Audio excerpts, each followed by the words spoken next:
Nah, tentang pertanyaan daerah mana yang paling sering didatangi DC. Nah, pertanyaan ini juga nggak pernah hilang dari dulu sampai sekarang. Setelah kemarin kita bahas kapan DC ke rumah, cara hapus data, bagaimana gitu. Nah, sekarang muncul lagi pertanyaan soal daerah mana. Lu mungkin udah sering scroll Google atau tanya sana sini ya nggak? Kalau menurut Google, daerah yang paling sering datangin DC itu Jabodetabek, Jawa Tengah, Jawa Timur, Jawa Barat. Alasannya Jabodetabek itu pusat ekonomi, ibu kota. Nah, serta pengguna pinjol dan pay itu paling banyak. Nah, sementara itu Jawa Tengah sama Jawa Timur sama Jawa Barat adalah daerah dengan populasi terbanyak dan banyak kantor cabang pinjolnya di sana. Data OJK juga menunjukkan angka kredit macet paling banyak itu di daerah-daerah ini. Tapi apakah info ini bisa dipercaya 100%? Ya boleh percaya, tapi nggak perlu diyakinin sepenuhnya sampai lu ketakutan luar biasa. Kenapa? Karena yang menentukan didatengin atau enggak itu sebenarnya jawaban lu sendiri. Gue sering bilang, walaupun lu ada di daerah yang katanya rawan didatengin DC, itu nggak menjamin 100% lu bakal didatengin. Prioritas mereka itu adalah orang-orang yang ketakutan. DC itu manusia. Nah, mereka itu nggak akan datang kalau mereka sendiri khawatir akan keselamatan mereka.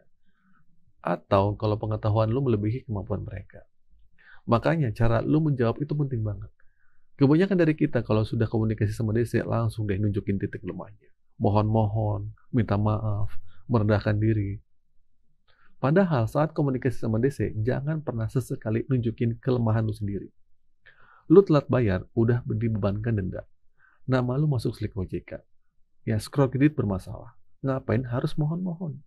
Cukup sampaikan dengan tegas. Gua masih berusaha. Gua lagi memaksimalkan semua peluang.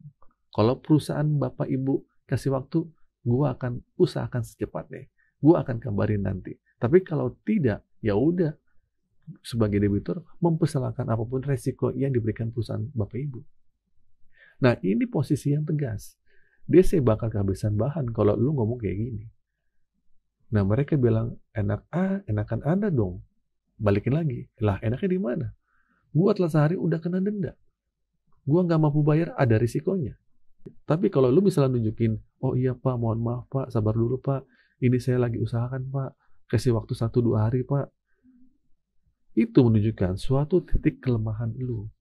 Dengan begitu, mereka akan melihat peluang. Oh, ini orang kayaknya layak untuk dikunjungi lagi nih. Nah, jadi bukan daerah yang jadi potongan lu bakal dikunjungi atau enggak. Bukan juga nominal utang, tapi komunikasi lu yang menentukan mereka datang atau tidak. Nggak usah lagi mikirin, bang, di daerah gue kira-kira aman apa enggak. Gue tinggal di sini aman apa enggak. Gue galbay di beberapa daerah sini aman apa enggak. Semua daerah manapun di Indonesia, lu tinggal semua aman. Ya, yang gak aman itu cara berpikir lu. Kalau cara berpikir lu salah, komunikasi lu juga bakal salah. Dan inilah yang menimbulkan petaka baru. Orang gali lubang tutup lubang itu karena apa? Karena ketakutan yang dialami dan dorongan yang diberikan oleh DC. Jadi hati-hati ya, jangan terlalu berlebihan ketakutan cuma karena lu tinggal di Jabodetabek, Jawa Tengah, Jawa Barat, Jawa Timur. Positive thinking aja. Faktanya pinjol ini akan menyebar ke seluruh Indonesia. Mereka lebih populer, mereka lebih pintar dari segi marketing. Pada akhirnya, nanti akan banyak masyarakat Indonesia yang tersandra datanya di pinjaman online. Jadi teman-teman slow aja, nggak usah terlalu fokus sama BI checking, ya, nggak usah terlalu fokus pikiran itu, nggak usah. Pada akhirnya nanti, ya mungkin setidaknya 70% masyarakat dari Indonesia akan tersandra datanya di pinjol atau di pay letter. Kita sama-sama lihat nanti 2-3 tahun lagi ke depan, bahkan 5 tahun ke depan, ya, betapa sulitnya bank menjalankan usahanya nanti. Kita melihat leasing-leasing kayak apa menyalurkan lagi barang-barang yang mereka jual secara kredit. Sementara patokan semuanya adalah slick atau BI checking. Paham ya teman-teman sampai situ?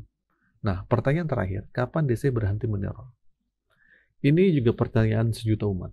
Kapan sih DC berhenti meneror kita? Apa selamanya? Apa seumur hidup? Atau kayak gimana gitu? Nah, sebenarnya kalau jawaban kapan DC berhenti meneror, jawaban itu sebenarnya nggak ada.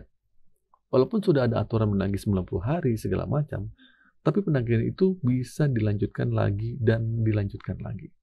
Jadi batasan dari kapan DC berhenti meneror, sebenarnya jawaban itu nggak ada. Tapi sesingkat pengalaman gue yang ada, kapan DC berhenti meneror?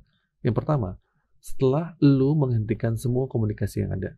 Karena teror itu pasti melalui telepon, WhatsApp, dan email. Kalau komunikasi udah lu hentikan, lu sudah menutup semua akses komunikasinya, teror tidak berlangsung lagi, tidak ada lagi. Terus yang kedua, masih ada bang, tertinggal di pemikiran gue. Berarti jawaban dua, sampai lu memutuskan komunikasi dan sampai lu melupakan. Nah itu jawaban kalau lu bertanya kapan DC berhenti meneror, karena teror yang paling abadi adalah ketakutan yang ada di pemikiran kalian. Jadi itu ya teman-teman ya, semoga video ini memberikan manfaat dan memberikan jawaban atas ketakutan kalian. Kalau memang lu pengen menghentikan teror, putus komunikasi, hentikan ketakutan yang ada di pemikiran kalian. Akhir kata dari saya, Assalamualaikum warahmatullahi wabarakatuh.